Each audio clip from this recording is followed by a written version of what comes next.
My husband did not yell when he accused me of cheating. That was far more terrifying. He simply placed his phone on the table, staring at me like a stranger. His mother sat at the kitchen counter, perfectly quiet, as if she already knew how this story ended. Yet, what ultimately destroyed her charade was not tears, arguments, or a confession. It was the cold trail she carelessly left behind in the very place she felt safest. My name is Willa Woodward. I am 38 years old, and I live in the humid, historic embrace of Charleston, South Carolina. By day, I am the vendor control director for Harbor Row Medical Distribution. It is a title that requires a mind built for spreadsheets, contract loopholes, and catching the small discrepancies most people gloss over. I manage risk. I look for the fraying edges of agreements. My entire career is built on the premise that people make mistakes, and numbers never lie. Perhaps that is why I should have seen the unraveling of my own life much sooner. I was too busy looking for fraud in corporate invoices to notice the deception brewing in my own kitchen. I am married to Grant Mercer. Grant is 40 years old, a man whose very presence has always felt like a quiet, sturdy harbor. He works as a financial advisor, specifically tailoring his expertise to wealthy family funds. He is calm, fiercely intelligent, and possesses a refined politeness that never feels forced. Our life, viewed from the pristine sidewalks of our neighborhood, was something to be profoundly envied. We live in a beautifully renovated historic home with original hardwood floors, large bay windows, and a sweeping front porch where we used to drink our morning coffee. Our evenings consisted of quiet dinners, poring over our respective days while sharing a bottle of red wine. Our schedule was stable, built on comfortable routine and mutual respect. It was not a loud, explosive, unpredictable romance, but a durable, solid partnership. I loved Grant because he lacked the flashy, ostentatious need for attention that plagued so many men in his tax bracket. He wore plain tailored suits and drove a reliable sedan. And Grant loved me because I was relentlessly practical. I was sharp, grounded, and utterly unimpressed by the sprawling, old money wealth of the Mercer family name. I did not want his family's money. I only wanted him. But in any marriage, you do not just marry the man. You marry the ghosts, the history, and the living architects of his past. For me, that architect was Fay Mercer, my mother-in-law. Fay was a woman carved from Southern elegance, possessing a masterclass level of manipulative grace. She was always perfectly coiffed, her manners so flawlessly polite that they bordered on chilling. Fay never raised her voice. She never openly insulted me at family gatherings or Sunday brunches. She did not need to. Her weaponry consisted of measured glances, lingering pauses, and remarks masquerading as deep concern. "Willa, darling," she would say, her hand gently touching my arm during a crowded charity gala. "You work such agonizingly long hours. Grant must get so lonely in that big, beautiful house all by himself. You really must be careful not to let your little career eclipse your duties at home." Or she would adjust a floral arrangement on my dining table by just a fraction of an inch, sighing softly. "It is so brave of you to decorate without hiring a professional interior designer. It gives the home such a quaint, rustic, almost unpolished feel." It is very you. It was a suffocating brand of civility designed to constantly remind me that I was a guest in a world I did not inherently belong to. I was an outsider, lacking the generational pedigree she valued above all else. Still, for nearly a decade, I endured it, Grant would squeeze my hand under the table, a silent promise that we were a team, that he saw what she was doing, and that was enough to keep the cold at bay. We were impenetrable, or so I thought. The true tectonic shift in our marriage did not happen overnight. It began exactly 2 years ago, following the unexpected passing of Grant's father, Arthur Mercer. Arthur was a rare breed within that family. He was a man who valued integrity over appearances, substance over social standing. He and I had bonded over a shared appreciation for straightforward honesty. In the weeks following his funeral, the family gathered in the mahogany-paneled office of their estate lawyer to read the final will. Most of the estate was structured exactly as expected, feeding into various trusts and holding companies designed to avoid taxes and preserve the wealth. Then came the Mercer Legacy Foundation, a small but heavily endowed family scholarship fund. Arthur had poured his heart into it during his final years, and in his final act of defiance against the purely optics-driven nature of his wife.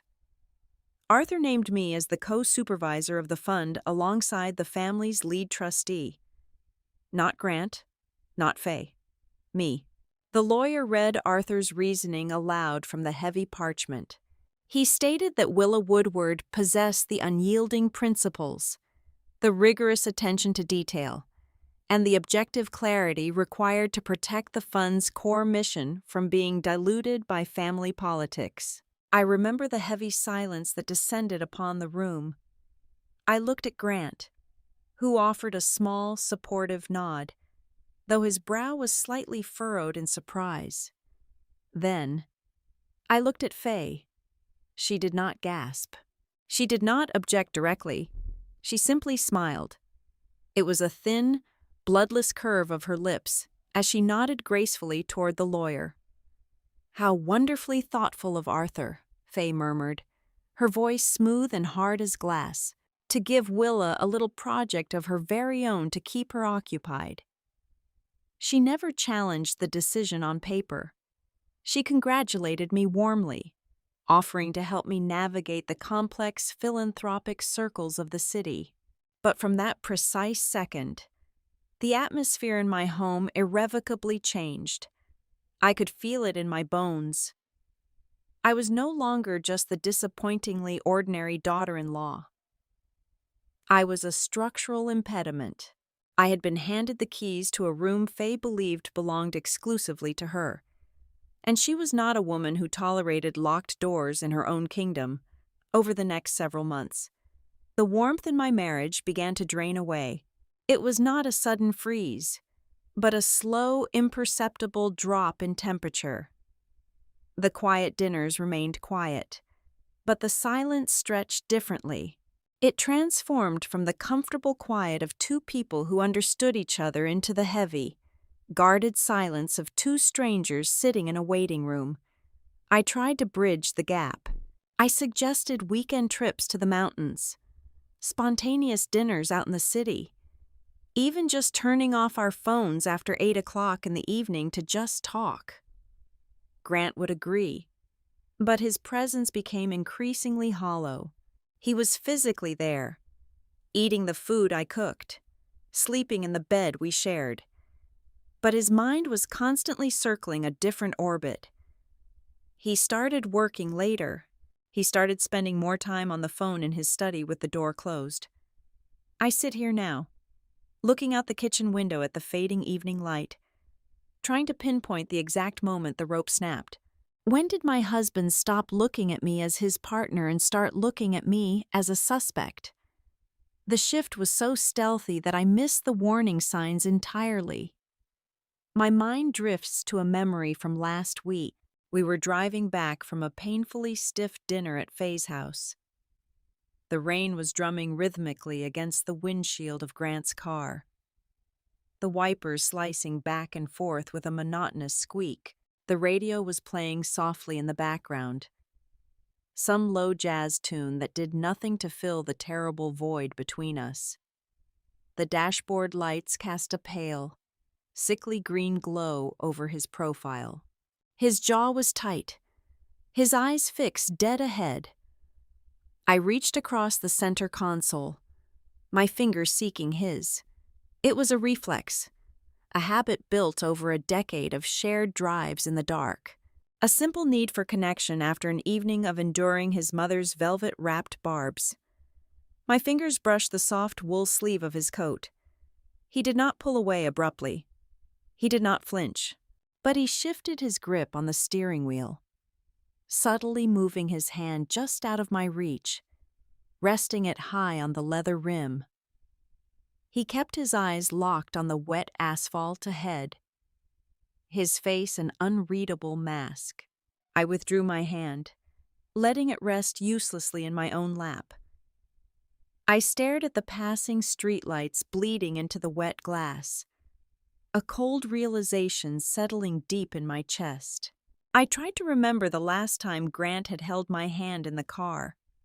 Really held it, intertwining his fingers with mine, rubbing his thumb over my knuckles with the warm, mindless affection of a man who loved his wife. I searched my memory, going back days, then weeks, then months. I thought of our morning coffees, our evening dinners, our silent passings in the hallway. I realized that the physical distance between us had mirrored the emotional one. I could not remember. The gap had been growing right beside me, silent and vast, creeping in like a fog under the door. And I had been too busy managing the logistics of our lives, too busy trying to keep the peace, to notice that the foundation of our seemingly unbreakable marriage had already rotted away. It did not happen with slammed doors or shattered glass. The transformation of my husband was an insidious erosion, the kind of quiet decay you only notice if you share a bed with the man, breathing the same recycled air night after night. Grant had always been an analytical thinker, a man whose profession demanded a rigorous charting of variables. But that clinical precision, once reserved for offshore accounts and tax liabilities, suddenly turned its heavy, unblinking focus onto me. He stopped asking how my day was. Instead, he began asking for the itinerary. I remember a Tuesday evening in late October. The autumn air was just beginning to bite, and I had stayed late at the office to finalize a vendor compliance report. I walked through our front door at 7:15, dropping my leather tote onto the entryway bench. Grant was sitting in the living room, a ledger open on his lap, but he was not reading it. He was waiting. "You are home late," he said. His voice was entirely devoid of malice. It was flat, conversational, yet perfectly calibrated to demand an answer. "I got caught up reviewing the new surgical supply contracts," I replied, slipping out of my heels. The procurement team found a discrepancy of roughly $12,000 in the quarterly billing.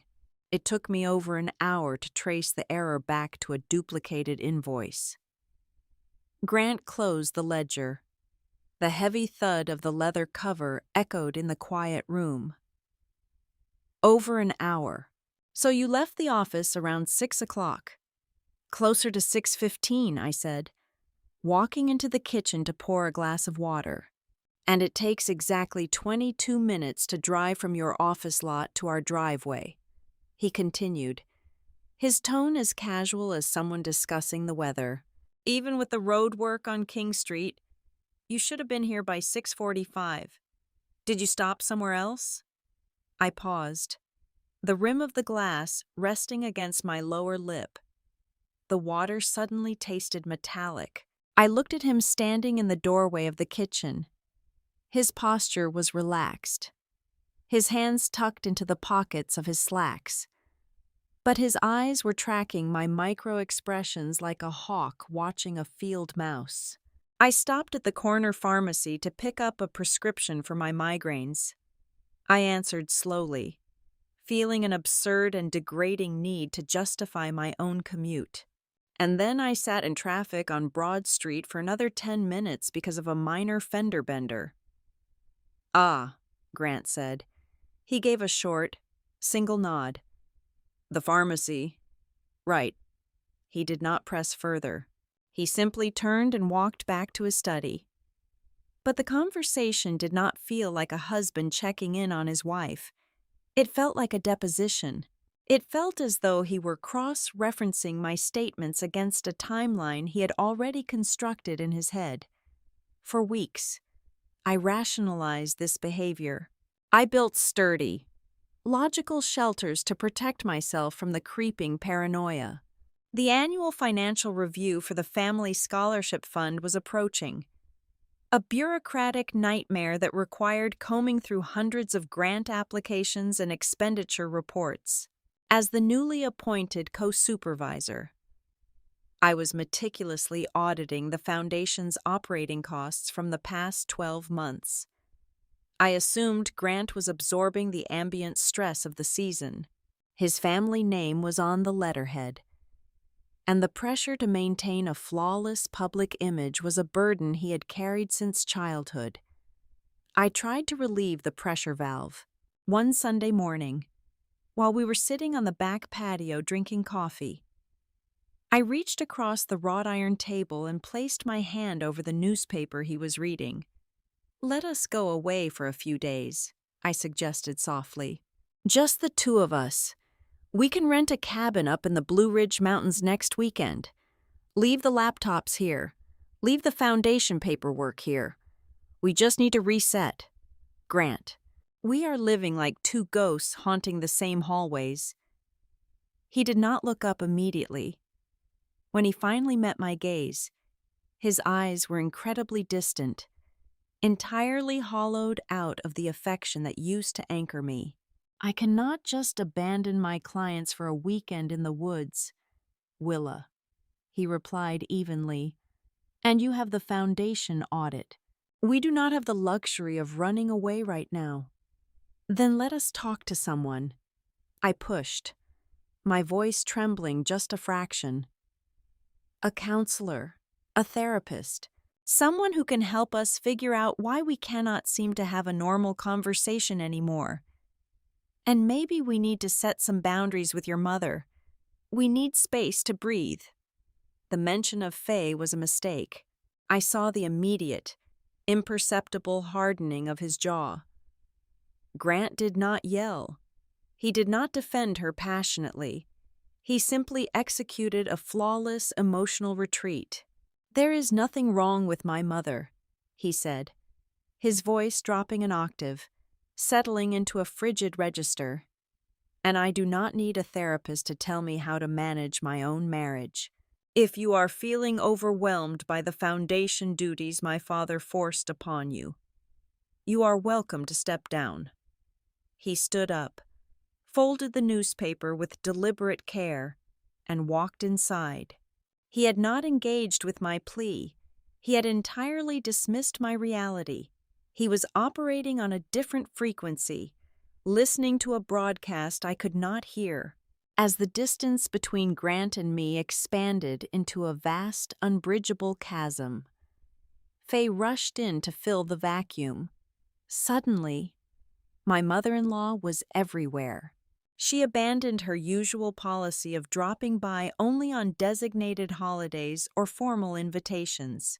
Now, she appeared at our front door with alarming regularity, armed with the ultimate weapon of Southern passive aggression, unsolicited domestic help. She would arrive at 4 o'clock in the afternoon on a Wednesday, carrying a ceramic dish of baked ziti or a roasted chicken, claiming she just wanted to make sure her hard-working son had a hot meal. But she never just dropped the food and left. She lingered. I would come home from a grueling 10-hour workday to find Faye sitting at my kitchen island, sipping tea from my favorite mug, while Grant sat across from her. The air in the room would instantly thicken, turning into a suffocating, gelatinous atmosphere the second I crossed the threshold. "Willa, darling," Faye would coo, her eyes scanning my wrinkled blouse and tired face with feigned sympathy. "You look absolutely exhausted. I was just telling Grant, that he needs to make sure you are taking your vitamins. A woman your age cannot afford to burn the candle at both ends. She would bring stacks of manila folders related to the foundation, laying them out on the dining table and demanding Grant review them with her, deliberately excluding me from the conversation. She was marking her territory, physically and psychologically crowding me out of my own sanctuary. And Grant let her. He would lean into her soft, whispering maternal concern, absorbing her toxic comfort while leaving me entirely isolated on the periphery of my own life. The definitive fracture, the moment the cold dread finally solidified into pure terror, occurred on an unremarkable Thursday night. The house was entirely quiet. The grandfather clock in the hallway had just chimed 11 times. I had woken up with a dry throat and walked downstairs to the kitchen to get a glass of water. I did not turn on the overhead lights. I navigated by the pale moonlight spilling through the bay windows. As I rounded the corner into the kitchen, I saw Grant sitting at the breakfast nook in the dark. He was illuminated only by the harsh, blue-white glow of his smartphone screen. His face was tense, his brow furrowed in deep concentration as his thumb scrolled rapidly down the glass. He was intensely focused, completely absorbed in whatever he was reading. My bare feet made a soft padding sound against the hardwood floor. It was a minuscule noise, but in the dead silence of the house, it was enough. Grant snapped his head up. His eyes widened in a brief, visceral flash of panic, in a movement so fast and so violently guilty that it made my stomach drop. He slammed the phone face down onto the marble countertop. The loud smack of the heavy phone case hitting the stone echoed sharply. He sat there, breathing slightly heavier than normal, his hand still resting over the device as if to physically shield it from my gaze. "Willa," he said, his voice tight. "You startled me. I thought you were asleep." I stood frozen by the refrigerator. I did not ask who he was texting. I did not ask what he was looking at. The lie was already hanging in the air between us, heavy and undeniable. "Just getting some water," I managed to say, my voice sounding incredibly small in the dark room. I poured my water and walked back upstairs without looking at him again. I climbed into our bed, pulling the duvet up to my chin, shivering despite the mild southern night. I lay awake for hours, staring at the ceiling, the pieces of the puzzle finally snapping together in my mind with a sickening clarity. The overly specific questions about my schedule, the sudden emotional withdrawal, the refusal to attend counseling, the constant, whispering presence of his mother. The phone slammed face down in the dark. Grant was not just distant. He was not just stressed about the foundation's money. He was investigating me. The man sleeping on the other side of the mattress no longer saw me as his wife, his partner, or his confidant. The chill that had permeated our home was not the death of romance. It was the birth of suspicion. Something dark, poisonous, and entirely fabricated had been planted deep inside his brain, and its roots were wrapping around every memory, every conversation, every shred of trust we had ever built. I realized then that the most terrifying aspect of my collapsing marriage was not the prospect of losing my husband. The true horror was knowing that the man I loved was looking at me through the eyes of an interrogator, waiting for me to slip up, waiting for me to confess to a crime I did not even know I was accused of committing. I was no longer a person to him. I was a target, and I had absolutely no idea who had painted the bullseye on my back. The confrontation did not begin with a shattered glass or a scream echoing down the hallway. It began with a soft, sickening slide of paper moving across polished mahogany. It was a Tuesday night. The air conditioning hummed a low, steady drone. I walked into the dining room, exhausted from a grueling day of contract negotiations. Grant was already seated at the head of the table. He wore a crisp white shirt, the collar unbuttoned, the sleeves rolled up to his elbows.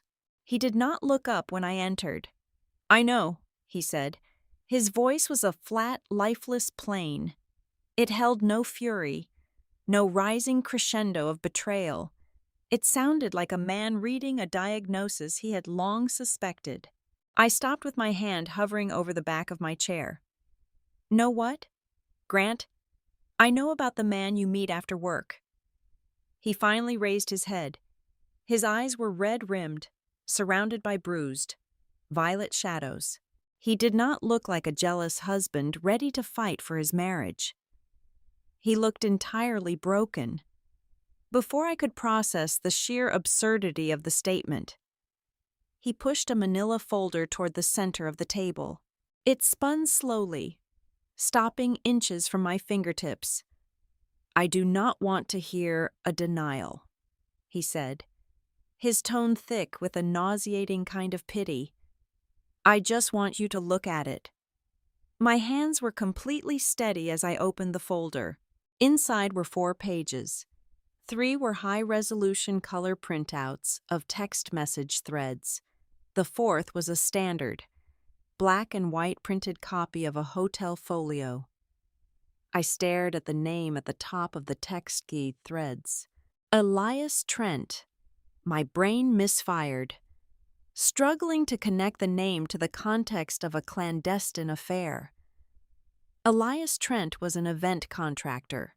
He was a tightly wound, hyperactive man in his late 20s who organized the floral arrangements, catering logistics, and lighting rigs for the Family Foundation's spring and autumn charity galas. My interactions with him were strictly confined to aggressively negotiating down his wildly inflated quotes for imported orchids and velvet table linens. I read the printed messages. They were a masterpiece of vague, suggestive intimacy. Last night was exactly what I needed. One message read, time-stamped at 11:15 on a Wednesday night. "Are we still on for the usual spot after your board meeting?" another asked. They were not overtly explicit, which made them infinitely more damaging. They read exactly like the guarded, careful communications of 2 people desperately trying to hide a long-term entanglement. Then, I looked at the 4th page, the hotel folio. It was for a boutique establishment on the edge of the historic district. Notoriously discreet and obscenely expensive. The guest name printed at the top was Willa Woodward. The room charge was $450, and the date printed next to the charge was the 3rd Thursday of November. A cold, sharp hook caught in my lungs. The 3rd Thursday of November was the exact night I had stayed at the corporate office until 9 o'clock, cross-referencing a massive discrepancy in a surgical equipment shipment. I had come home exhausted, complaining about my aching back. The dates on the text messages lined up with flawless, terrifying precision to every evening I had legitimately worked late over the past 6 months. "Grant," I said, my voice barely a whisper, "this is a complete fabrication. I have never seen this man outside of a ballroom or a vendor meeting. I do not even have his personal cellular number saved in my device." Grant closed his eyes and pinched the bridge of his nose. He looked physically repulsed by my voice. "Please stop. Do not insult my intelligence by dragging this out. The evidence is sitting right there." "Where did you even get this?" I demanded, the panic finally clawing its way up my throat. "Who gave this to you because it is a lie. A meticulously constructed lie." Grant let out a long, ragged exhale. "I did not hire a private investigator. If that is what you're thinking, I did not go looking for this. I did not want to find it. He opened his eyes, and they were swimming with unshed tears. My mother brought it to me this afternoon. She found it while she was helping you organize your home office. She said she could not bear to watch her son be made a fool of any longer. She agonized over showing me. Willa. She wept. Faye. The name dropped into my stomach like a block of lead. Suddenly, the architecture of the trap illuminated itself in blinding, fluorescent detail. Grant, listen to me. I stepped forward, slamming both hands down on the mahogany table. Take my phone, right now. Take it and plug it into your computer. Pull up my cellular provider records. Call the bank and demand the credit card statements for that date. Check the GPS history on my vehicle. Call the security guard at my office building and ask him what time I signed out on the third Thursday of November. Look at the actual data. I shoved my phone across the table. It slid and hit his folded hands. He did not touch it. He pulled his hands back as if the metal casing would burn him. I am not going to subject myself to combing through your bank statements to find out how you hid the charges. I am not going to play detective in my own marriage. You got sloppy. Willa, just admit it. Have the decency to just own what you did. There is nothing to own, I shouted, the desperation finally cracking my composure. It is fake. Your mother fabricated this entire thing. Keep your voice down. A soft, perfectly modulated voice floated into the room. I whipped my head around. Faye Mercer was standing in the arched doorway leading to the living room. She wore a pale cashmere wrap draped elegantly over her shoulders. Her silver hair was perfectly styled. She did not look like a woman who had just dropped a bomb on her son's life. She looked like a serene, benevolent peacemaker stepping into a nursery to quiet a pair of bickering children. She had a key to our house. She always had a key. But the fact that she was here, right at this exact moment, was the final piece of the puzzle locking into place. There is absolutely no need for histrionics, Willa, Faye said, stepping gracefully into the dining room. She did not look at me with malice. She looked at me with deep, theatrical sorrow. Grant is hurting. The least you can do is maintain a shred of dignity and keep things civilized. We are adults. We can handle this quietly, without making a spectacle. She walked over to Grant and placed a gentle, manicured hand on his shoulder. He leaned into her touch, completely surrendering to her maternal gravity. I stood frozen. I looked at the fake evidence on the table. I looked at my husband, completely shattered and thoroughly convinced of my guilt. And then I looked at Faye, whose eyes met mine over her son's bowed head. Her expression was utterly blank, but her eyes were gleaming with the cold, dark triumph of a chess grandmaster who had just called checkmate. This was not a spontaneous confrontation. This was a fully produced stage play. The forged documents, Grant's emotional exhaustion, Faye's perfectly timed entrance to play the voice of civilized reason. She knew exactly when to step out of the shadows and claim her victory.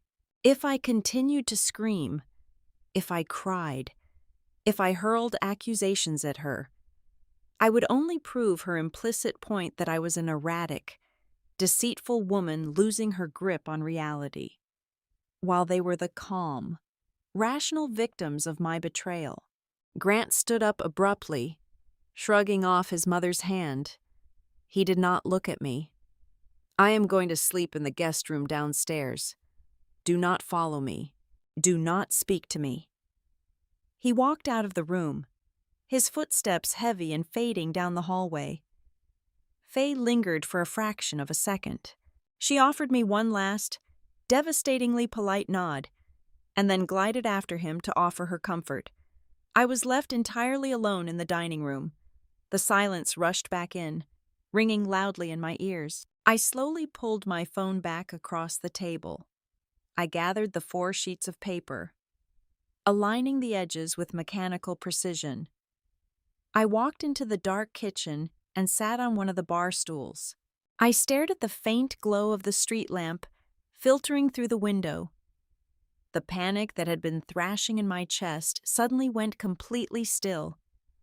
It froze into something infinitely harder, denser, and much more dangerous. I realized in that cold, solitary moment that defending myself with outrage was a losing strategy. Tears would not save me. Desperate pleas would not save me. Grant was blind to everything but the narrative his mother had meticulously crafted. If I wanted to survive this, if I wanted to rip this illusion apart, I had to stop acting like a wronged wife. I had to start acting like the vendor control director. I had to stop feeling and start dismantling. When the sun rose the next morning, it cast a pale, indifferent light across the empty side of my bed. I did not reach for my phone to call my sister or my closest girlfriends. I did not cry. Crying was a biological response to pain, and I no longer had the luxury of simply being in pain. I was a vendor control director. My entire professional existence relied on the absolute, unyielding nature of empirical evidence. I had spent the night staring at the ceiling, forging a new unbreakable rule for myself from this exact second forward. I would not waste a single breath arguing about the truth. I would only collect it. By 7 o'clock in the morning, I was sitting at my kitchen island with a black coffee, my laptop open, and 2 heavily vetted business cards sitting on the marble counter. I made the first call precisely at 8 o'clock. Nora Pike was a private investigator whose background in corporate espionage made her incredibly expensive and ruthlessly efficient. I did not give her a tearful preamble. I told her I was the victim of a coordinated defamation attempt and that I needed a deep dive into an event contractor named Elias Trent. I needed his financials, his associates, and his movements over the past 6 months. My second call was to Dean Holloway, an independent digital forensics expert who occasionally consulted for my firm when we suspected a supplier of doctoring compliance reports. I arranged a secure courier to deliver the 4 sheets of paper Grant had left on the dining table. Then, I granted Dean remote access to my personal cloud storage, my past location data, my work schedule, and the entire archive of my emails related to the Mercer Legacy Foundation. I need you to tell me everything these documents are hiding, I told Dean over the phone. Tear them down to the pixels. The wait was agonizing, but it was a productive agony. I spent the next 24 hours operating in a state of hypervigilance, moving through my house and my office like a ghost. Grant remained in the guest room, leaving for work before I woke and returning long after I had shut myself in my home office. We did not speak. The silence was fine. It gave me the room I needed to work. Nora called me back on Friday afternoon. Her voice was brisk, vibrating with the energy of a hunter who had just caught a scent. Your boy, Elias Trent, is exactly who he claims to be on paper, Nora said, the sound of a keyboard clacking echoing in the background.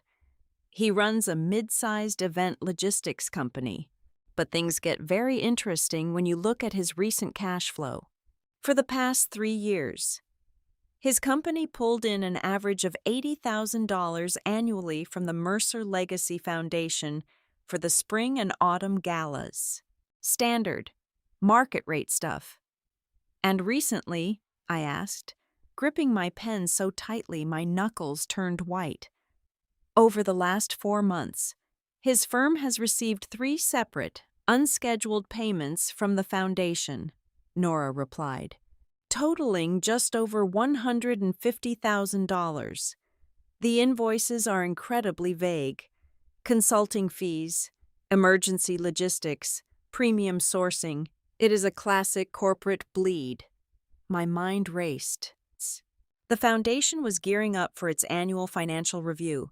If I was ousted as co-supervisor due to a moral scandal, I would lose my access to the ledger right before those exact payments were scrutinized. The affair was not just a weapon to destroy my marriage. It was a shield to protect a massive financial crime. Less than an hour later, Dean sent me a secure, encrypted report regarding the physical evidence. When I opened it, the sheer audacity of the forgery was laid bare. Dean had immediately spotted the first glaring inconsistency. The screenshots of the text messages were undeniably high resolution, but they were flawed at the foundational level. The text bubbles, the spacing, and the battery icon at the top right corner did not match the operating system of the phone I had been using for the past 2 years. The forger had used a generic, web-based application to generate a fake chat log, capturing the image on a completely different device before printing it out. The hotel folio was even more amateurish once stripped of its high-quality paper. Dean noted that genuine hotel billing systems utilized specialized software that generated receipts with specific, unalterable kerning and metadata. The document Grant had thrown in my face was littered with subtle font inconsistencies and margin misalignments. It was a document created in a standard word processing program. Someone had taken a legitimate receipt, scanned it, erased the original guest information, typed my name in its place, and printed it.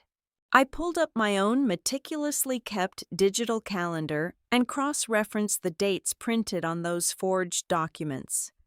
A cold, creeping sensation spread across the back of my neck as the truth crystallized. On the third Thursday of November, the night I was supposedly engaged in a passionate tryst at that boutique hotel, I had been sitting in the lobby of a corporate law firm waiting for a delayed contract negotiation to conclude. I had logged on to the firm's guest internet network at 8:15 in the evening. I had sent 4 emails from that IP address, 3 of them directly to Grant. Furthermore, the building required all guests to surrender their driver's license to the security desk upon entry.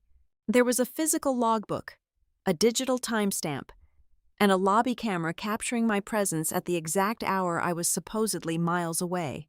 Every single date on those fake messages corresponded with an evening I was verifiably somewhere else, surrounded by digital footprints and physical witnesses. It was almost laughable how easily the alibis could be proven. But as I sat alone in my home office, the humor evaporated, replaced by a deep, suffocating chill. Faye had not just guessed these dates. She had not pulled them out of thin air. She had selected those specific evenings because she knew I was working late, because she knew I was not with Grant, and because she knew my schedule well enough to weave a lie that fit perfectly into the negative space of my life. To create a fabrication this seamless, to know exactly when I would be delayed and exactly how Grant would react, required an intimate, terrifying level of surveillance. The realization hit me with the force of a physical blow. The person trying to destroy me did not just harbor a passive hatred. They had been watching me.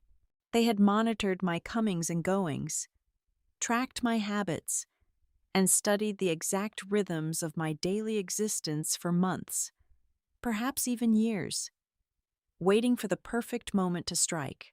I was living in a glass house, and the person throwing the stones had a master key to the front door. The digital forensic report from Dean Holloway arrived in my secure inbox just before 12 o'clock on Saturday afternoon. My phone rang a fraction of a second later.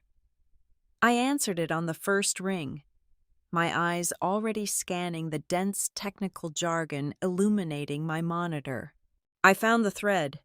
Willa, Dean said, his voice stripped of any pleasantries.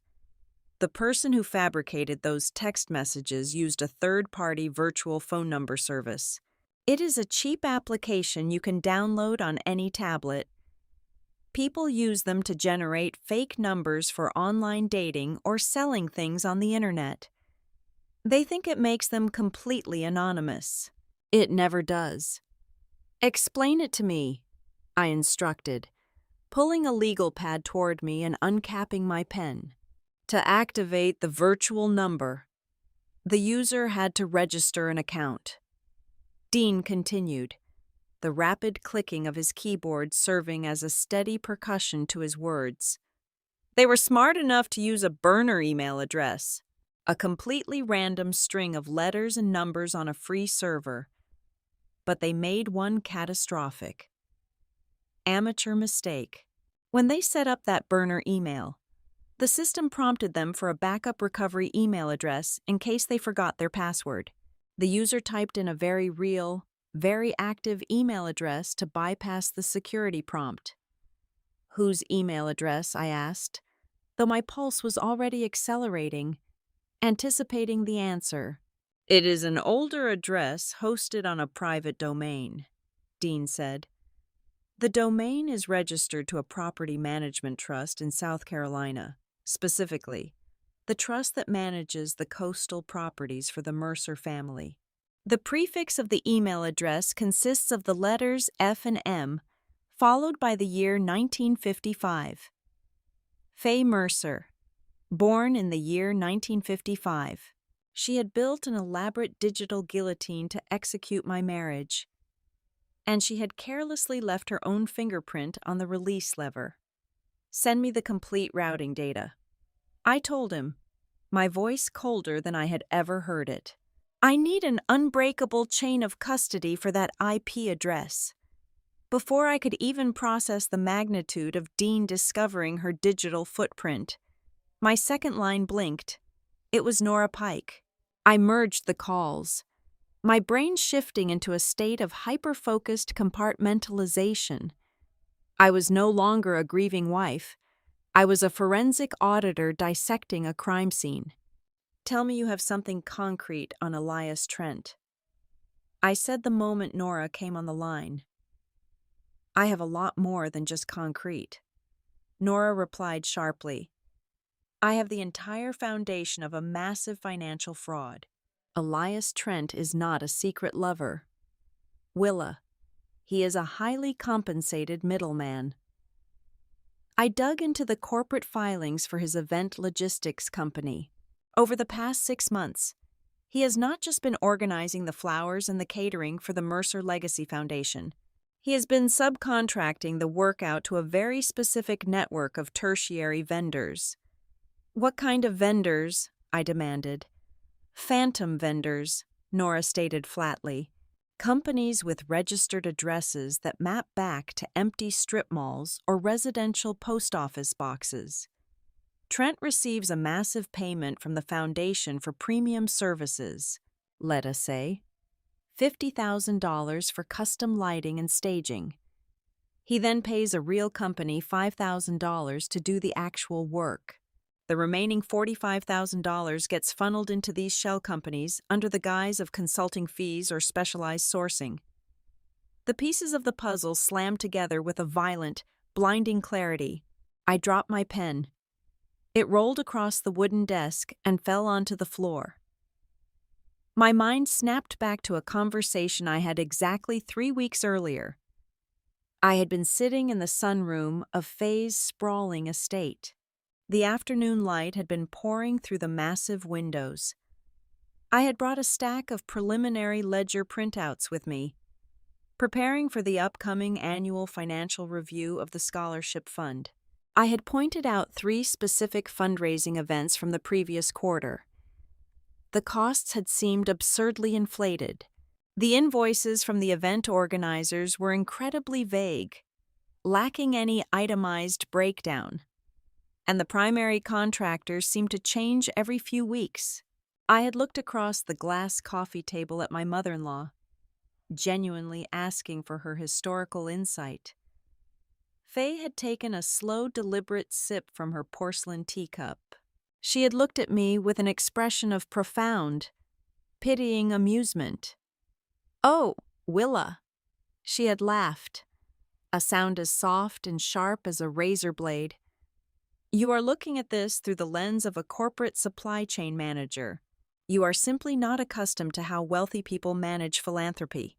Sometimes, paying a premium is merely the cost of doing business in our social circles. You must learn not to interrogate every single dollar. Darling, it makes you look terribly provincial." At the time, I had absorbed the insult, assuming it was just another casual reminder of my middle-class origins. I had been entirely wrong. It was not snobbery. It was a panicked defense mechanism. I had been circling the perimeter of a massive embezzlement scheme, and I had been too naive to realize I had tripped the alarm.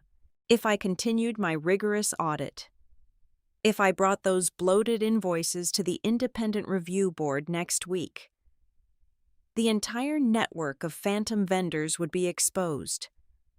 Faye needed me neutralized. She needed me stripped of my credibility and removed from my position as co-supervisor before the financial review began. Suddenly, an automated email notification pinged on my monitor. The subject line read, "Urgent Access Revocation Notice." I clicked the message. It was an automated alert from the Mercer Legacy Foundation's secure document portal. An administrator was actively modifying my user permissions. Within seconds, my access level dropped from full executive oversight to 0. My screen flashed gray, displaying a bold error message stating my credentials were no longer valid. I stared at the screen, the breath trapped in my throat. Grant. Because Grant truly believed I was carrying on a sordid affair with a foundation contractor.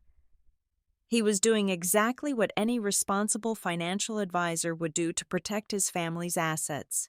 He was legally and digitally excising me from the organization. He was cutting off my access to the financial records to prevent me from causing any further hypothetical damage or hiding my supposed tracks with Elias Trent. This was the first massive, horrifying revelation. The meticulously forged affair was never solely about destroying my marriage. The destruction of my marriage was merely the necessary collateral damage required to lock me out of the Foundation's server at the most sensitive time of the year. A desperate surge of adrenaline flooded my veins. Right before my access was fully revoked, I had initiated a bulk download of the past 12 months of authorization forms. The progress bar had completed just seconds before the system locked me out. I opened the encrypted zip file sitting on my desktop, my hands shaking slightly. I opened the folder containing the payment authorizations for the exact invoices Nora had flagged, the ones funneling tens of thousands of dollars to Elias Trent. I zoomed in on the bottom of the digital documents. There, sitting perfectly on the signature line, was Grant's secure electronic signature. It was an encrypted cryptographic token, the kind used strictly in high-level financial sectors. Grant was obsessively meticulous about his digital security. He kept his authorization token on a physical drive locked in a biometric safe in his home office. Grant had sworn to me, numerous times over our marriage, that he reviewed every single penny before applying his signature to any family document. He prided himself on his absolute, unbending integrity. He would never knowingly authorize these fraudulent payments. I sat back in my chair, the silence of my home office pressing down on me like a physical weight. Faye Mercer was not just a manipulative mother trying to chase away an unwanted daughter-in-law. She was a criminal. She was bleeding her own family's charitable foundation dry, routing the stolen money through a network of shell companies. And when I had unknowingly threatened to expose her during my routine audit, she had not hesitated. She had stolen her own son's digital credentials to authorize the fraudulent payments, turning him into an unwitting accomplice. Then, she had constructed a flawless, devastating lie about my infidelity, using her son's heartbreak and rage as a weapon to blind him and eliminate me from the equation. She was using our marriage as a smokescreen. She was willing to completely obliterate her son's happiness, his trust, and potentially his legal standing, all to save herself from federal prison. I looked at the stack of evidence Dean and Nora had gathered. I was no longer a woman fighting to save a broken relationship. I was a witness to a massive financial crime, standing in the middle of a burning building, realizing the arsonist was the very woman trying to comfort the man she had set on fire. In the modern era, there is no such thing as a truly clean getaway. People believe they can erase their sins by dragging a file to a digital trash bin and clicking empty, but they fundamentally misunderstand how machines remember. Every keystroke leaves an echo. Every altered document carries the invisible, indelible stain of its own creation. By 3 o'clock in the afternoon, Dean Holloway had stripped the fabricated evidence down to its microscopic foundation. We were no longer looking at what the documents said. We were looking at how they were built. The metadata tells a very specific story, Dean explained, his voice crackling slightly over the encrypted audio connection. The forged screenshots and the fake hotel folio were not created on a single machine.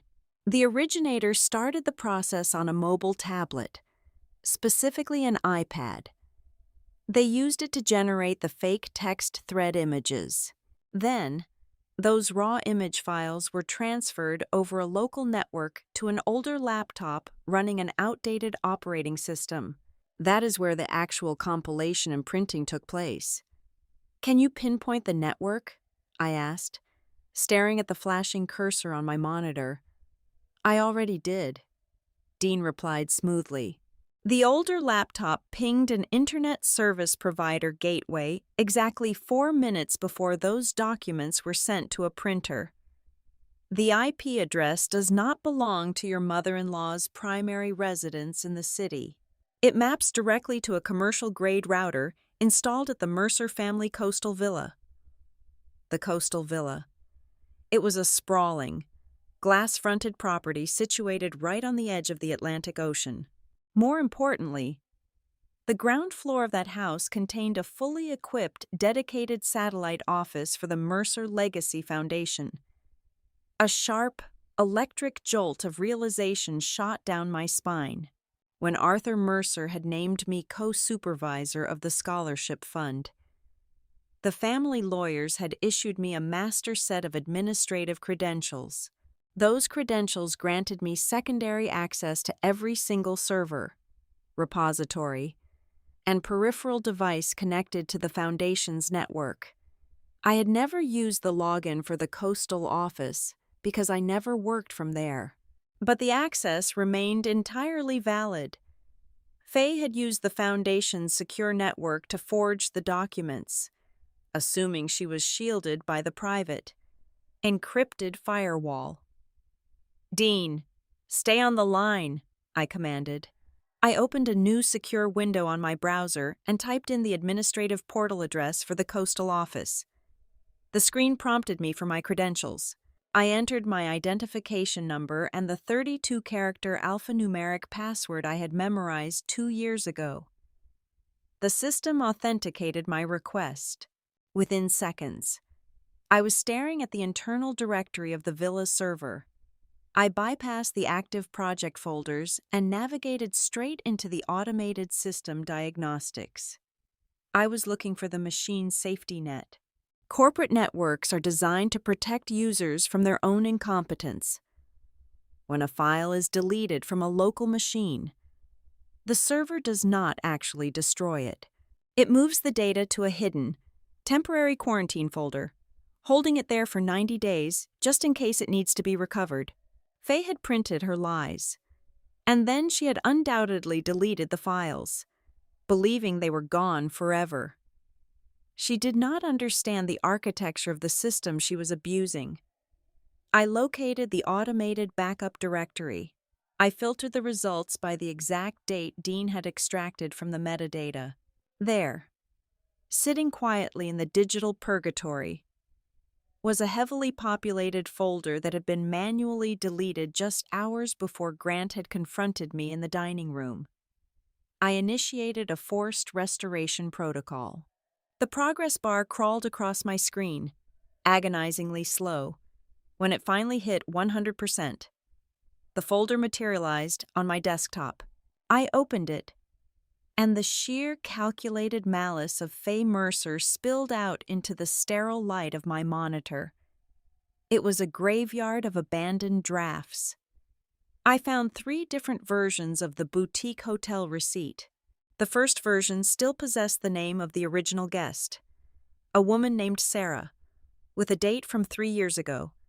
The second version had my name poorly superimposed over it, the font slightly too large and misaligned. The third version was the one Grant had thrown on my dining table. Next to the receipts were the raw, uncropped screenshots from the fake text message generator.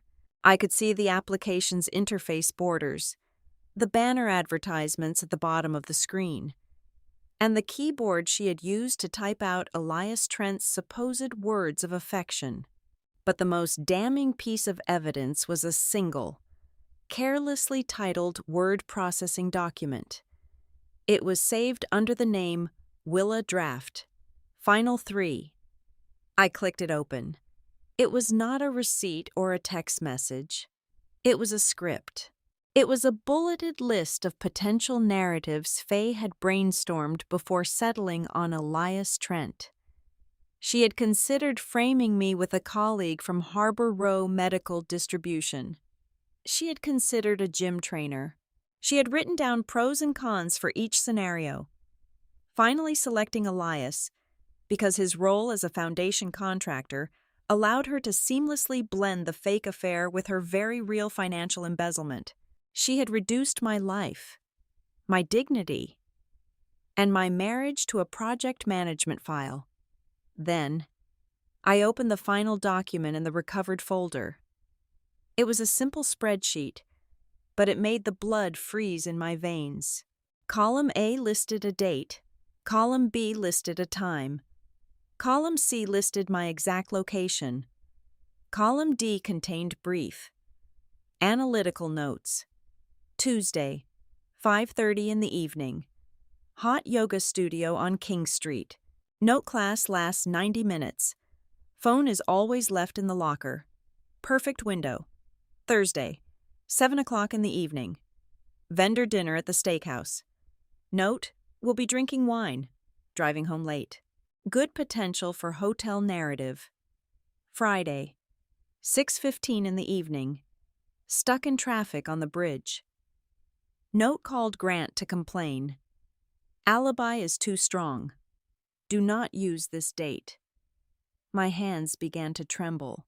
I pushed my chair back from the desk, suddenly feeling violently ill. This was not a crime of opportunity. This was a hunt. She had stalked me. She had charted my movements with the cold, clinical detachment of an apex predator observing its prey. But to compile a list this flawlessly accurate, she could not have relied on guesswork. I grabbed the phone. Dean, I just found a spreadsheet. It is a detailed log of my physical whereabouts going back 4 months. Every meeting, every commute, every late night at the office. How did she track me? There is no GPS device on my vehicle. I check it regularly because of corporate security protocols. She did not need to bug your car. Willa. Dean said quietly. She bugged your pocket. Check your phone. Go into your family sharing settings. Look at the location services. I snatched my mobile device off the desk. My fingers flew across the screen, navigating deep into the privacy menus. I clicked on the location sharing network Grant and I had set up years ago for safety emergencies. There were 3 names on the list: Grant, me, and a user labeled as administrator. The memory hit me with the force of a physical blow. It was Thanksgiving, nearly a year ago. Grant and I had just upgraded our devices. Faye had been sitting on our living room sofa, sipping a glass of sherry. She had casually offered to sync the new phones to the family cloud storage plan, claiming she had just learned how to do it from a technician. Grant, trusting his mother implicitly, had handed over his device. I had done the same. While we were eating appetizers in the kitchen, Faye had sat alone in our living room. She had not just synced the cloud storage. She had quietly added her own hidden administrative profile to our location sharing group. She had granted herself permanent, invisible access to the exact coordinates of our devices. 24 hours a day, 7 days a week. That was how she knew I was at the yoga studio. That was how she knew exactly when my car was stuck in gridlock on the bridge. That was how she knew exactly when to approach Grant, timing her poisonous whispers for the exact moments I was guaranteed to be miles away and unable to defend myself. I stared at the glowing blue dot, representing my current location on the screen. The feeling of violation was absolute. I had been living inside a panopticon, completely unaware that the warden was sitting at my Sunday dinner table, smiling at me while she planned my execution. I slowly set the phone down next to the printed copies of the forged documents. The pieces were no longer just falling into place. They were locking together to form a monstrous, inescapable truth. I thought about Grant. I thought about the coldness that had infected him over the past few months. I had believed he was simply withdrawing from me, pulling away because our connection was failing. I had agonized over what I had done wrong. I had begged him to go to counseling. But Grant had not been pulling away naturally. He had been reacting to a slow, steady IV drip of poison administered by the woman who had given him life. Every overly specific question he had asked me about my schedule. Every time he had checked my commute time. Every suspicious glance he had thrown my way in the dark. He thought he was being an observant, vigilant husband protecting himself from a cheating wife. He had no idea that his suspicions were not his own. The anger, the grief, the devastating heartbreak he was currently experiencing in the guest bedroom downstairs were entirely synthetic. The truth was infinitely more painful than the fake affair. Grant had not just been tricked by a clever forgery. He had been fundamentally hollowed out. He had lived for months inside a cruel, fictitious narrative meticulously written, directed, and produced by his own mother. He was nothing but a pawn on her chessboard, a piece she was perfectly willing to sacrifice just to keep herself out of a federal courtroom. And when the curtain finally fell on this horrific play, the damage she had inflicted on his reality would be something he might never survive. Nora's voice over the encrypted line was stripped of its usual brisk, clinical detachment. It was past 11 o'clock at night, and the silence of my home office felt suffocating. I pierced the corporate veils of the shell companies, Nora said. It is not just a standard embezzlement scheme, Willa. It is a family business. I bypassed the registered agents by pulling the property tax records for the addresses listed on the incorporation documents. Who is cashing the checks? I asked, though a sickening intuition was already taking root in my mind. Your mother-in-law's younger brother down in Florida owns 2 of them. A first cousin on her mother's side owns the 3rd. Elias Trent is not a mastermind, and he certainly is not your secret lover. He is the designated laundry machine. The foundation pays his wildly inflated event invoices. Trent takes a 20% cut for his trouble, and he routes the remaining 80% directly into the bank accounts of Faye's extended family. I let out a slow, trembling breath. The genius of her plan was horrifying. Elias Trent was never a randomly selected patsy. He was the most vulnerable, critical node in her theft ring. If I had brought up his fraudulent invoices during the upcoming annual review, Faye would have simply pointed to the fabricated affair. She would have spun a tragic narrative for the board of directors, claiming that I was either funneling foundation money to my paramour or aggressively trying to destroy a contractor's reputation after a bitter, illicit breakup. In either case, my reputation as a financial auditor would be completely ruined. I had sealed my own fate exactly 3 weeks earlier. I had sat in her sunroom, sipping tea, and politely asked for a detailed breakdown of the gala expenses. I thought I was simply doing my job as a co-supervisor. I had actually walked right up to the edge of a massive cliff, shining a bright flashlight directly into the dark machinery of her crimes. Faye could not just politely ask me to step down. Arthur Mercer had made sure my position was legally ironclad, removable only in the event of gross negligence or a severe breach of moral turpitude. She needed 2 massive events to happen simultaneously. She needed Grant to turn against me so he would not defend my position, and she needed me to be branded a liar, stripping me of the ethical standing required to even look at the Foundation's ledgers. But as I sat there, digesting the sheer scale of the theft, the true, unspeakable horror of her design finally revealed itself. It was not what she was doing to me. It was what she had done to Grant. I reopened the encrypted zip file containing the payment authorizations. I stared at the digital signatures I had managed to download just before Grant revoked my access. We had already established that Faye had stolen his cryptographic token to approve the fraudulent payouts. But as Nora and I cross-referenced the dates of the largest transfers, some of them exceeding $200,000, a much darker, much more sinister reality took shape. Willa, I want you to look at the liability clauses on those specific authorization forms, Nora instructed. I zoomed in on the dense, microscopic legal text positioned directly above Grant's electronic signature. I read the words aloud to the empty room. The signatory assumes full fiduciary and legal responsibility for the disbursement of these funds under penalty of federal tax law. Exactly, Nora said, her voice heavy. Faye is a board member, but she is not an authorized signatory for individual disbursements over $50,000. Only you and Grant hold that level of clearance. By stealing his token and stamping his name on those massive, illegal transfers, she did not just bypass the bank's security protocols. She legally insulated herself. My stomach violently twisted.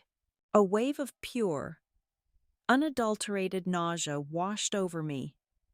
If an independent auditor, the Internal Revenue Service, or the federal authorities ever looked into the Mercer Legacy Foundation, the paper trail would not lead to Faye. It would lead directly to my husband. The shell companies were registered to her blood relatives. Yes, but the legal burden of approving the theft, the actual federal crime of wire fraud and embezzlement, rested entirely on Grant's shoulders. She had essentially woven a bulletproof vest out of her own son's pristine professional reputation and strapped it to her chest. This elevated the entire conspiracy far beyond the petty, domestic trope of a jealous mother trying to chase away an unwanted daughter-in-law. This was the terrifying portrait of a sociopath.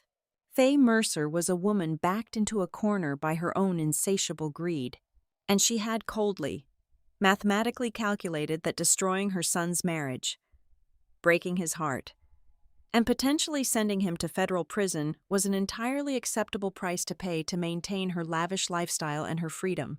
I ended the call with Nora, and sat in the dark for a long time. The glowing screen of my monitor was the only light in the room. Downstairs, the house was dead quiet. Grant was asleep in the guest room, exhausted by the grief of a betrayal that had never actually happened. He was mourning a ghost. I thought about the man I had married. Grant was proud, fiercely protective of his family's legacy, and completely, blindly devoted to the woman who had raised him. He believed his mother was a paragon of Southern virtue, a widow dedicating her life to philanthropy. I realized, with a crushing sense of despair, that I was standing at the edge of an impossible precipice. If I packed my bags right now, accepted the forged evidence, and walked away in silence, I would lose everything. My reputation would be ruined. My marriage would be over, and I would carry the stigma of a cheater for the rest of my life. But Grant would remain blissfully oblivious. He would go on living his life, mourning a failed marriage, completely unaware that he was standing on a legal landmine his mother had buried under his feet. He would be safe from the immediate emotional devastation, even if he remained in severe legal jeopardy. But if I laid this mountain of evidence on the table, if I proved my innocence and exposed the financial rot, I would not just be clearing my name, I would be detonating a nuclear bomb inside Grant's mind. He would have to face the agonizing reality that he had cruelly cast out his innocent wife based on an illusion. Worse, infinitely worse, he would have to look his elegant, soft-spoken mother in the eye and know that she had used him as a human shield. The entire foundation of his identity, his family, and his reality would be reduced to ash in a matter of seconds. I stared at the blinking light of my hard drive. I had to choose between saving the truth at the absolute cost of breaking my husband's soul, or loving him just enough to walk away and let a monster win. The drive to the coastal villa took exactly 2 hours and 15 minutes. I drove in complete silence, the radio off, listening only to the steady rhythm of the tires against the asphalt. The Atlantic Ocean appeared on the horizon, a churning expanse of slate-gray water under a bruised sky. The Mercer family retreat was an imposing structure of glass and weathered cedar. Perched on a private stretch of dunes, it was beautiful, isolating, and entirely empty. I unlocked the heavy front door, the sound echoing through the cavernous foyer. I bypassed the sweeping staircase and the sunlit living areas, heading straight for the ground floor. Tucked behind a set of frosted glass doors was the foundation's secondary office. It smelled of lemon polish and stale ocean air. In the corner of the room, sitting on a reinforced credenza, was a massive commercial-grade printer and scanner combination unit. It was an older model, the kind leased by corporate offices, designed for heavy volume and meticulous record-keeping. Faye was an exceptionally cunning woman, but her understanding of technology was entirely superficial. She understood how to manipulate an interface, how to download an application, and how to hit the delete key. But she did not understand infrastructure. She did not know that enterprise machines are built with internal hard drives. More importantly, she did not know that this specific machine had been configured by the family's IT consultants to automatically mirror every single scanned document directly to a secure, hidden cloud repository for tax compliance purposes. She believed the evidence she manufactured was gone the moment she emptied the digital trash bin on her desktop. She was wrong. The system had a mandatory 90-day retention policy for all temporary and deleted files. I sat down at the heavy mahogany desk and woke the machine from its sleep mode. The screen glowed with a harsh, blue light. I did not use the laptop on the desk. Instead, I opened my own encrypted tablet, connected to the local network Dean had identified, and accessed the printer's administrative gateway. I entered my master credentials. The system granted me entry without hesitation. I navigated past the primary network folders and dug directly into the automated backup directory, searching for the exact timeframe Dean had isolated. There it was, a massive, unorganized cache of raw data. It was like kicking open the door to a secret room and finding the killer's bloody clothes neatly folded on a chair. I clicked on the first set of portable document format files. They were the pristine, unaltered originals. The boutique hotel folio appeared on my screen. It did not have my name on it. The original guest was a woman named Sarah, and the date was from nearly 3 years ago. I found a second document, a scanned piece of heavy cardstock stationery featuring Faye's unmistakable, sweeping cursive handwriting. It was a crude timeline. She had mapped out Elias Trent's delivery schedule on the left side of the page and my late office hours on the right, drawing harsh, black arrows connecting the two whenever they overlapped. She had literally brainstormed my infidelity on her personal monogrammed paper and scanned it into the system to reference later. Then, I found the financial records. This discovery was so brazen it made me let out a harsh, dry laugh that bounced off the wood-paneled walls. Faye had not even used her own personal wealth to fund my destruction. Sitting in the deleted folder was a scanned corporate credit card reimbursement form. She had expensed the purchase of the prepaid burner phone and the activation of the virtual number application directly to the Mercer Legacy Foundation. She had categorized it under miscellaneous event communication logistics. She had used the very charitable fund she was actively embezzling from to finance the tools she needed to frame me. The absolute, staggering arrogance of the act was breathtaking. The final nail in the digital coffin was the system access log. I downloaded the complete security ledger, every single action taken on that printer, every scan, every cropped image, every printed page, and every subsequent deletion was permanently stamped with a user identification code. The code belonged exclusively to the primary administrative account assigned to Faye Mercer. There was no ambiguity. There was no mysterious third party. It was her. Keystroke by keystroke. I leaned back in the heavy leather desk chair, the adrenaline crystallizing into a cold, diamond-hard focus. The digital trail was flawless, but I knew Faye would attempt to gaslight her way out of it if left with even a sliver of deniability. I needed the physical artifacts. I began pulling open the drawers of the mahogany desk. The top drawers held nothing but branded pens, paper clips, and thick stacks of foundation letterhead. The bottom right drawer was locked. I walked into the adjoining utility closet, retrieved a flathead screwdriver from the toolbox, and returned to the desk. I jammed the metal tip into the brass locking mechanism and forcefully twisted it until the cheap metal snapped. I pulled the heavy drawer open. Resting at the bottom, entirely unprotected, was a thick manila envelope. I opened the clasp and dumped the contents onto the polished wood surface. A small cardboard box for a prepaid cellular device tumbled out, the barcode matching the exact purchase order from the Foundation reimbursement form. Next to it was a plastic card containing a backup subscriber identity module, the secondary chip required to run the virtual number. Finally, a small, black-secured digital memory card slipped out of the envelope. I slotted the memory card into my tablet.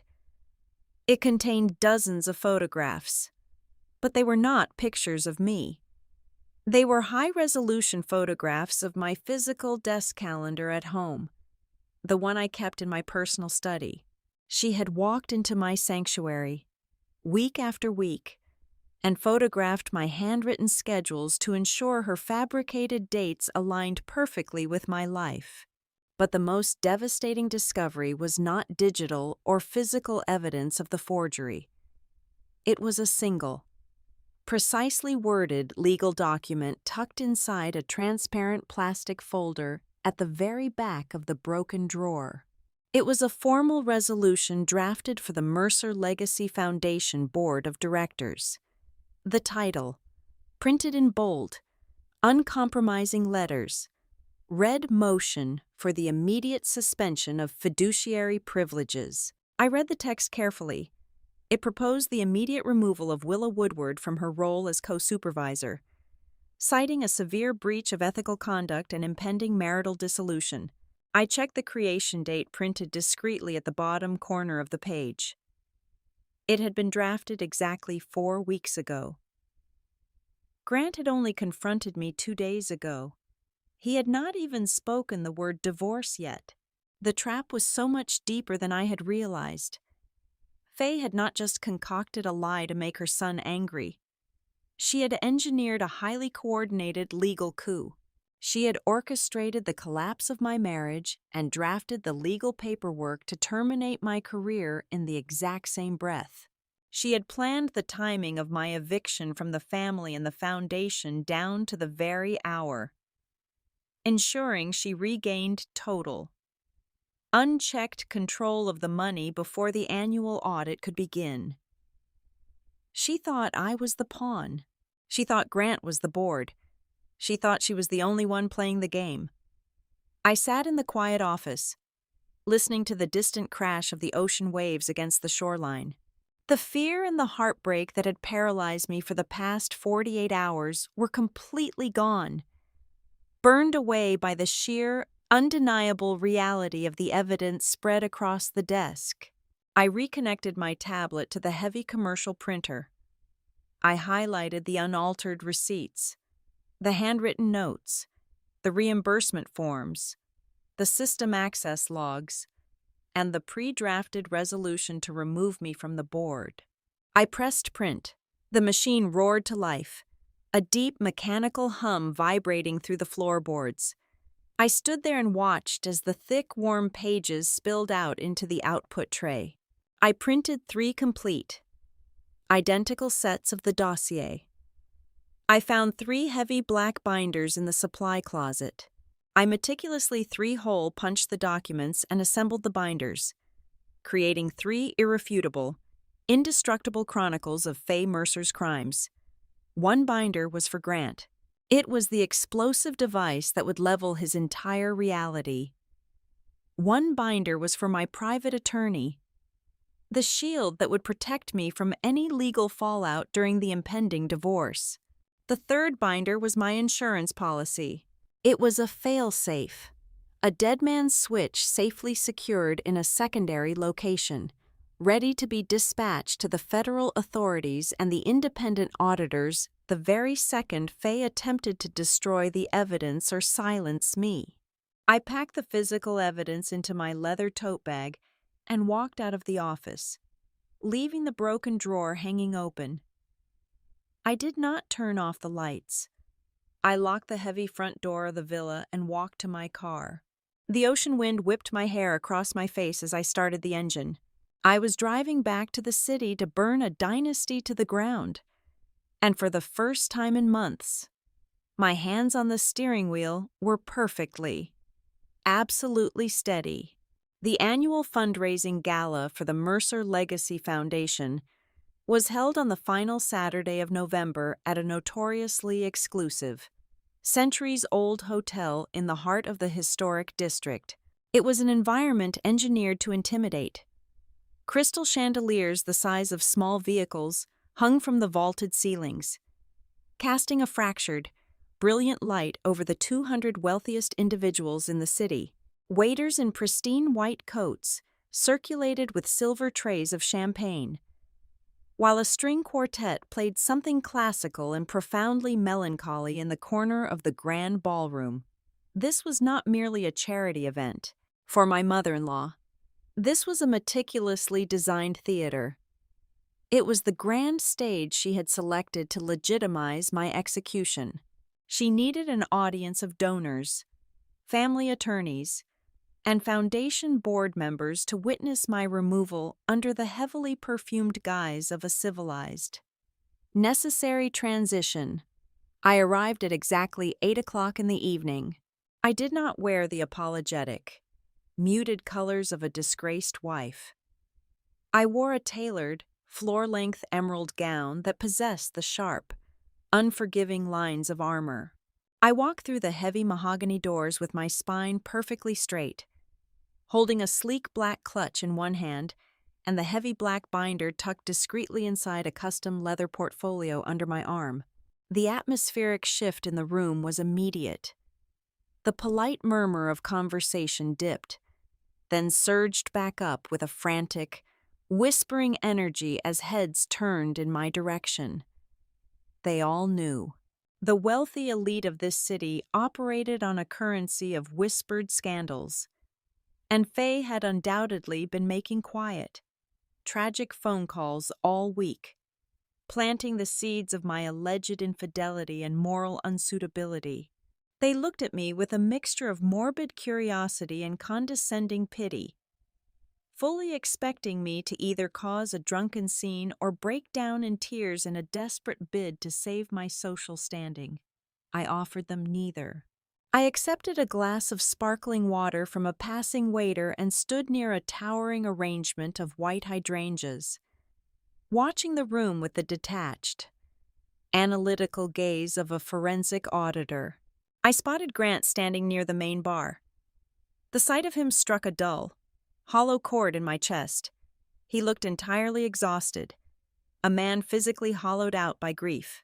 His tuxedo hung slightly loose on his frame, and the dark, bruised shadows under his eyes were visible even under the warm, forgiving light of the chandeliers. He held a glass of dark amber liquor, staring into it as if he were waiting for it to give him the answers to a question he could no longer bear to ask. He truly believed he was navigating the final hours of his marriage. He believed he was mourning the death of the life we had built. Beside him stood the architect of his misery.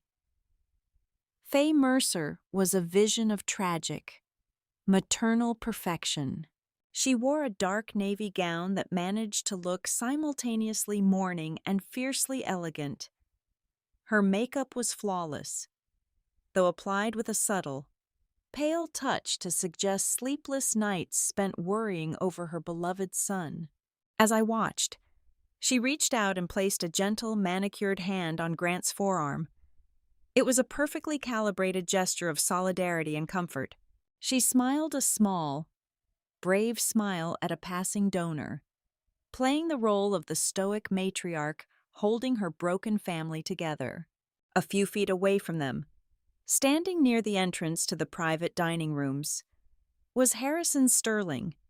He was the senior counsel for the family estate, a man who had protected Mercer assets for over 40 years. Tucked securely under Harrison's arm was a maroon leather document folder. I knew exactly what was inside that folder. It was the internal resolution I had discovered on the Foundation's server, the suspension paperwork. Faye had orchestrated this entire evening to ensure the board members were all in one room, sufficiently primed by her whispers, ready to quickly and quietly sign away my fiduciary privileges, citing a sudden, unfortunate moral conflict. They intended to corner Grant right after the main speeches, using the emotional momentum of the evening to secure his signature and finalize my expulsion. I set my glass of water down on a passing tray. It was time.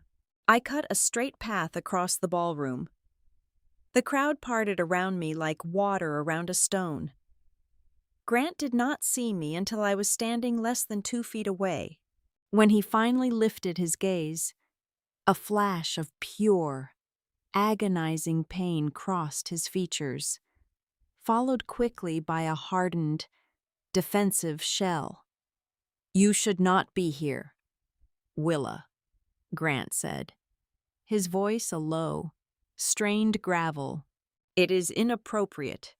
It is cruel to both of us." I am the co-supervisor of this foundation, I replied, my tone even and completely devoid of emotion.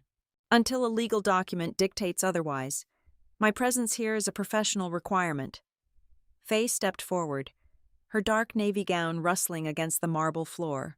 Her eyes were hard, but her voice was coated in a thick, sickening layer of honey. Willa, please, have some decency. Grant is barely holding himself together. Do not make a spectacle of yourself in front of our friends and colleagues. If you have any respect left for the vows you took, you will turn around and leave quietly. I did not look at her. I did not acknowledge her existence. I kept my eyes locked entirely on my husband. I am not here to make a scene, Grant, I said quietly, ensuring my voice did not carry past the three of us. And I am not here to beg for your forgiveness or ask you to stay married to me. But I know exactly what Harrison Sterling is holding in his maroon folder. I know what you are expected to sign tonight in the private office behind this hall. Grant shifted his weight, his jaw clenching. It is a necessary administrative step. You know that. We have to protect the fund from the fallout of the divorce. It is purely business. If it is purely business, then you will act like the fiduciary advisor you are, I countered smoothly. I unzipped my leather portfolio and pulled out the thick, heavy black binder. I held it out to him. Grant stared at the black cover, refusing to raise his hands. I am not reading another one of your defensive manifestos. Willa, I told you. I saw the hotel receipt. I saw the messages. I am done arguing about the truth. There are no arguments in this binder, I stated, my voice dropping to a register of absolute, chilling certainty. There are only server logs, time-stamped metadata, internal foundation reimbursement forms, and unedited banking transmission codes. I am not asking you to believe me. I am demanding that you read the empirical data. Faye's hand tightened on Grant's arm. Her manicured nails dug into his jacket. Grant, darling, do not engage. She is just trying to manipulate you, trying to delay the inevitable. Let Harrison handle this. I finally looked at Faye. I let her see the dead, uncompromising void in my eyes, the polite, accommodating daughter-in-law she had tormented for a decade was completely gone. Before you sign anything tonight. I turned back to Grant, my voice slicing through the ambient noise of the ballroom like a scalpel. You will take this binder into that private office. You will sit down at the desk. You will read every single page. And you will do it entirely alone. Your mother is not allowed in the room with you. Grant looked at me. He was searching my face for the familiar signs of a cornered liar. He was looking for frantic desperation, for tears, for the chaotic energy of someone trying to spin a false narrative. But he found absolutely nothing. He only saw the cold, hard reflection of a woman who already knew she had won. The absolute lack of panic in my demeanor made him waver. For the first time in months, a crack appeared in the fortress of his absolute certainty. He was a man built on numbers, on evidence, and the sheer weight of the binder in my hands spoke to a reality he had not yet considered. Slowly, hesitantly, Grant reached out and took the black binder from my hands. It was heavy. He held it against his chest, feeling the solid, undeniable mass of the documents inside. 10 minutes, Grant said, his voice barely a whisper. I will give you 10 minutes. Take all the time you need, I replied. I stepped back, yielding the space. Grant turned away from the bar. He did not look at his mother. He walked straight toward the heavy oak doors of the private administrative office located at the far end of the ballroom. I stood perfectly still, watching him go. out of the corner of my eye. I saw Faye turn back to the crowd.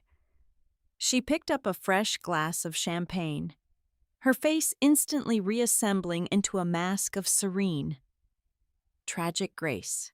She smiled brightly at a passing board member, completely oblivious to the explosive charge she had just watched her son carry into a locked room. She believed the paperwork was a desperate plea for my marriage. She thought her victory was already sealed, sitting safely in Harrison Sterling's briefcase. She had absolutely no idea that the ceiling was about to cave in. Inside the heavy oak doors of the private administrative office, Grant opened the black binder. I was not in the room, but I knew the precise sequence of the explosion. First, he would see the draft files of the hotel folio. He would see his mother's distinct handwriting mapping out my schedule alongside Elias Trent's deliveries. He would see the server logs tying the entire forgery to her personal foundation account. He would see the internal reimbursement form proving she used charitable funds to purchase the burner phone. He would see the pre-drafted suspension letter, dated a full month before he even confronted me. But the true, lethal blow was waiting in the financial section. When Grant turned to the ledger, he would not just see unauthorized payments to shell companies.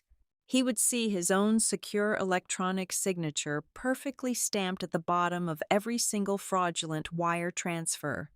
He would realize his mother had not simply lied to him. She had stolen his digital identity to shield herself from federal wire fraud charges. She had framed him. The string quartet was still playing a soft melody when Grant emerged from the private office.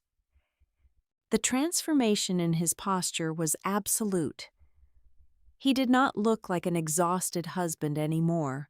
He looked like a man who had just survived a fatal car crash, stumbling out of the wreckage to find that the driver who hit him was his own mother. He walked straight past the bar, ignoring the murmurs of the wealthy guests, and headed directly for the small stage set up at the front of the ballroom. Faye was already standing behind the podium. The room had quieted down, the board members taking their seats in the front rows. Harrison Sterling stood to the side, clutching the maroon folder containing my professional death warrant. Faye leaned into the microphone, her voice a perfect blend of sorrow and unwavering duty. "We are gathered tonight not just to celebrate our charitable achievements, but to reaffirm the uncompromising integrity of the Mercer Legacy Foundation. In times of unexpected personal turmoil, we must act decisively to protect the reputation of this fund." Grant did not wait for her to finish. He walked up the short flight of stairs, bypassed Harrison, and stepped right up to the podium. He did not yell. He did not lose his temper. The sheer freezing calmness in his voice was infinitely more terrifying. "There will be no vote tonight regarding Willa," Grant said into the microphone. His voice echoed off the crystal chandeliers, instantly silencing the entire room of 200 people. "Because the ethical breach we are supposed to address does not belong to my wife." Faye's serene mask faltered for a fraction of a second. "Grant, darling, please, you're overwhelmed.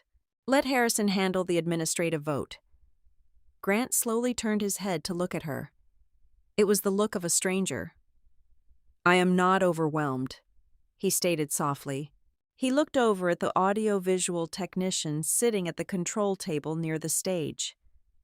Before Grant had left the private room, he had pulled a secure digital flash drive from the pocket of the binder.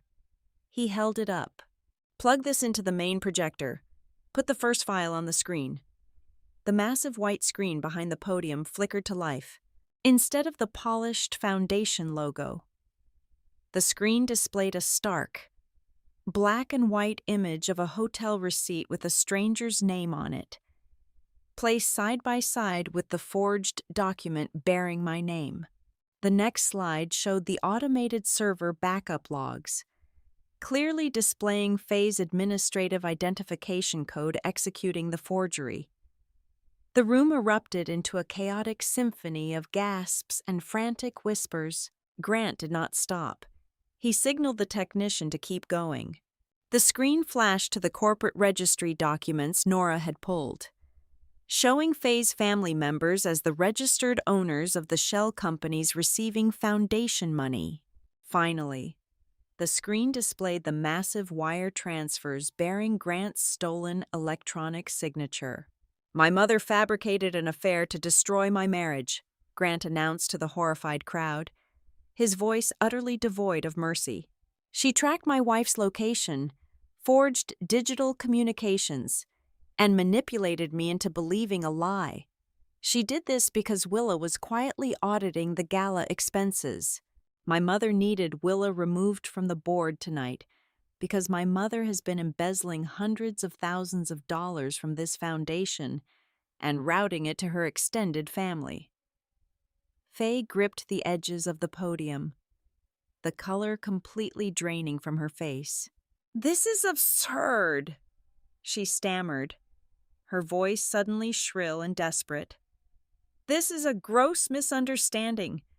Willa has clearly fabricated these documents to save herself. She is a vindictive, unstable woman." That was my cue. I stepped out from the shadow of the floral arrangement and walked calmly toward the center aisle. The crowd parted for me in stunned silence. "They are not fabricated, Faye," I said, my voice projecting clearly across the ballroom. "And arguing with me tonight will not save you. Because exactly 1 hour before I walked into this hotel, I sent the entire unredacted binder, including the metadata, the server logs, and the financial tracking numbers, to the independent legal counsel for this foundation. I also sent a duplicate copy to a federal forensic auditing firm. The internal review is no longer internal. It is out of your hands." The oldest member of the board, a ruthless former investment banker named Thomas, stood up from the front row. He looked at the screen, then looked at Faye with absolute disgust. "She set up the girl," Thomas said, his voice carrying the heavy weight of authority. "She set up the cheating scandal to strip Willa of her oversight clearance right before the annual audit. Good God. Faye, you used your own son to sign the checks." The vote was dead. The charade was entirely obliterated. Grant turned to Harrison Sterling, who was staring at the maroon folder in his hands as if it were a venomous snake. "Do not ask for a single signature against my wife," Grant ordered. He then turned to the board members. "I relied on fake evidence provided by my own mother. I was a fool. I formally request an emergency injunction to completely freeze Faye Mercer's access to all foundation accounts, properties, and servers, effective immediately." I stood in the middle of the ballroom, watching the empire crumble. I had achieved the absolute pinnacle of revenge. I did not win by screaming, by crying, or by begging my husband to believe me. I won by forcing every single powerful person in that room to witness two undeniable truths. First, that I was entirely innocent, and second, that Faye Mercer was a monster who had cannibalized her own family to cover her crimes. The story ends there, in the wreckage of the ballroom, but the reality of my life continued. I did not take Grant back. A few weeks later, I was the one who quietly filed the divorce papers. I did not file them out of spite, or because I had lost the war. I filed them because I simply refused to spend the rest of my life tethered to a man who had allowed the whispered lies of his mother to completely override the truth of his own wife. Grant did not fight the divorce. He signed the papers with the heavy, broken resignation of a man who finally understood his punishment. He would not go to federal prison. My meticulous documentation proved his digital signature was stolen. but he would spend the rest of his life living in an empty house. Knowing that the most expensive, irreplaceable thing his mother had stolen was not the foundation's money. It was the absolute, unwavering trust of the only woman who had ever truly loved him. A trust he had willingly handed over to the flames. Thank you so much for listening to this story. Please leave a comment down below letting me know where you are listening from, so we can interact and share our thoughts together. Do not forget to subscribe to the Helena Revenge Stories channel, like the video, and support us by hitting the hype button so this story can be heard by even more people.